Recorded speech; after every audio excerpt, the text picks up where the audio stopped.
목사가 되면 세 가지를 준비하고 살라고 이렇게 선배 목사님들이 말씀을 해주셨습니다. 첫째는 보따리쌀 준비해라. 언제든지 하나님께서 보내시면 갈 준비해라. 그런 얘기였고요. 또 하나는 한 가지는 떠날 준비, 즉 죽을 준비를 해라. 그래서 어렵고 힘든 사역지에서 가장 힘들고 어려워서 목숨을 내놓을 순간이 있다면 언제든지 죽을 수 있는 그런 각오를 가지고 목해야 된다. 그 다음에 또 한 가지가 있는데 그것은 언제든지 사람들 앞에서 설교할 준비를 해라. 그렇게 일러주셨습니다.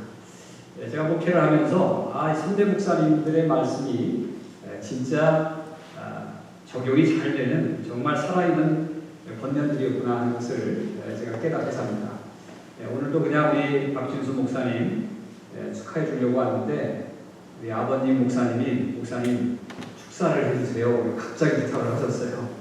그래서 제가 오늘도 이렇게 갑자기 설교할 준비해라, 갑자기 축사할 준비해라, 이런 것들이 또 이렇게 적용이 되는데 이게 지금 살아있는 목사로서의 준비된 항상 준비해야 될 그런 모습이다. 이거를 우리 박준수 목사님이 또 교훈 삼아 주시기를 바라겠습니다.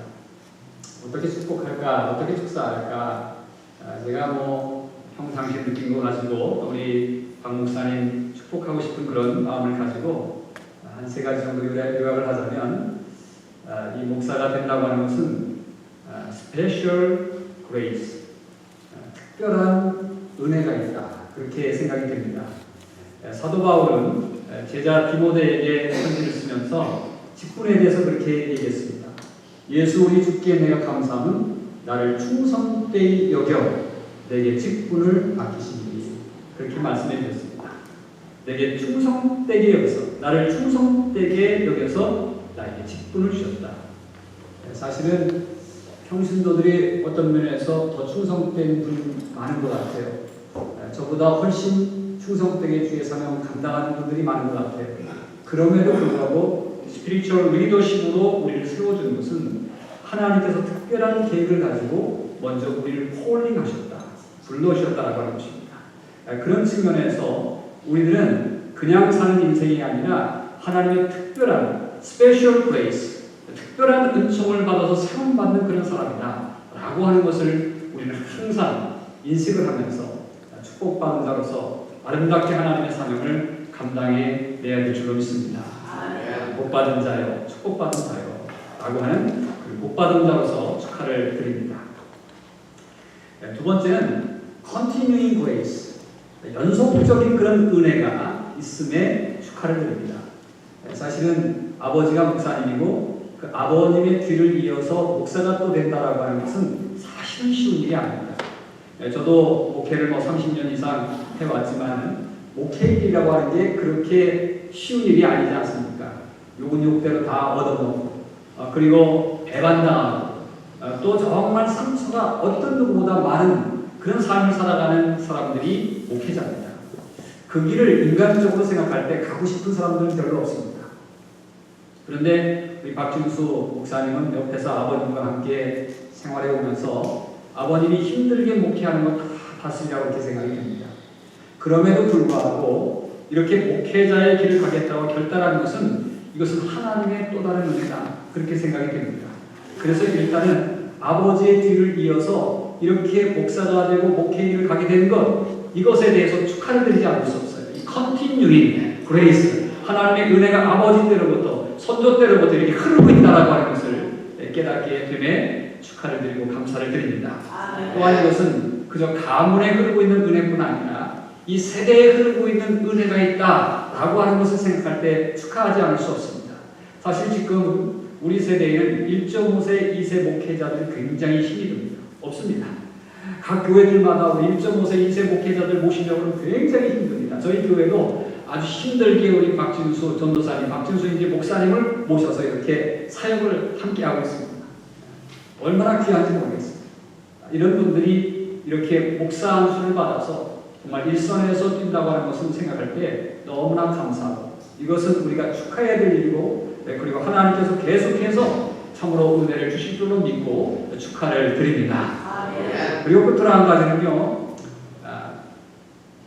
이렇게 하나님께서 우리 박준수 목사님 불러주셨는데 불러주시고 세워주실 뿐 아니라 이제는 공급해 주시는 그런 은혜가 있습니다.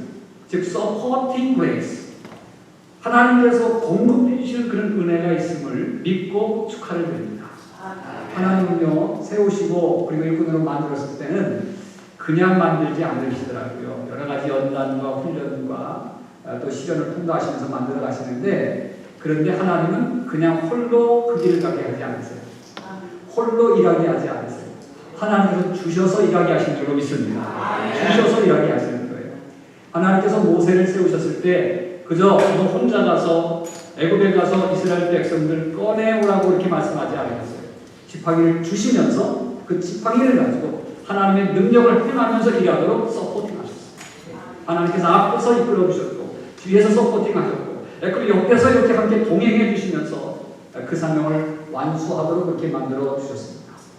우리 박준수 목사님이 됐을 때는 전도사님 때보다 더 강한 하나님의 능력과 은혜가 서포트 될 줄로 믿습니다. 그런 걸 생각할 때 너무너무나도 감사한 거예요. 너무나도 축하될 수 있는 거예요. 하나님의 은혜가 함께 한다고 하는 건 축하할 일입니다. 축복받은 겁니다. 이제 말씀을 마감하면서 한마디 꼭 우리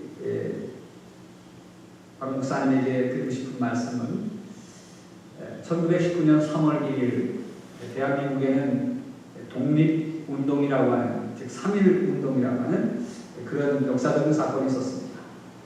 그때에 나라를 독립시키고자 하는 그런 마음을 가지고 3.1운동을 일으키면서 독립선언서를 이 독립운동가들이 작성을 했습니다. 그리고 작성한 그 독립선언문에다가 맨 마지막에 이름들을 적기로 그렇게 약속을 했습니다. 자, 다 작성을 해놓고 그 이름을 갖다가 적게 됐는데, 사실 이 역사적인 순간에 이름을 제일 먼저 넣고 싶은 게 사람의 심리입니다. 제일 먼저 우선순위에 탁 넣어서 역사에 남기고 싶은 거죠. 그래서 독립운동가들의 이름을 거기다 넣으려는데 서로다가 갑자기 긴장감이 생겼습니다. 왜냐하면 누가 먼저 거기에다가 이름을 넣느냐, 순서에 대해서 텐션이 생깁니다. 갑자기 분위기가 싸늘해져 있을 때에 남강 이수문 선생님이 앞서서 그 독립운동가들을 바라보면서 그렇게 말씀하셨습니다. 여기에 이름을 먼저 적는 것 때문에 여러분들이 마음에 근심이 생기셨습니까? 여기에 이름을 먼저 적는 순서는 나라를 위해서, 조국을 위해서 먼저 죽는 순서입니다. 먼저 죽는 순서입니다. 우리가 교회에서 직분을 받을 때에 집사님이 되고 권사님이 되고 장로님이 된다 그러면 그것이 계급장 올라가듯이 점점 올라가서 제일 먼저 이름을 쓰는 것을 자랑스럽게 생각할 때가 있습니다. 그런데 사실은 그게 아니죠. 직분이 올라간다고 하는 것은 먼저 죽는, 예수님을 위해서 먼저 죽는 자리로 내가 앞장선다 라고 합니다. 강도사가 됐을 때와 또 한 단계 올라가서 목사라고 하는 직분이 나에게 주어졌을 때는 내가 전도사 때보다 더 하나님 앞에 먼저 나가서 주를 위해서 먼저 죽는 자리로 옮겨졌다. 이 마음을 가지고 이제는 더 죽을 준비하시고, 세월이 흘러가면서 이제 연수가 받으면서 더 죽을 준비하면서 살아가는 게 목사의 생이다. 그렇게 생각하며 주의 은혜로 공급하시는 능력으로 승리하기를 준비하고 축복합니다.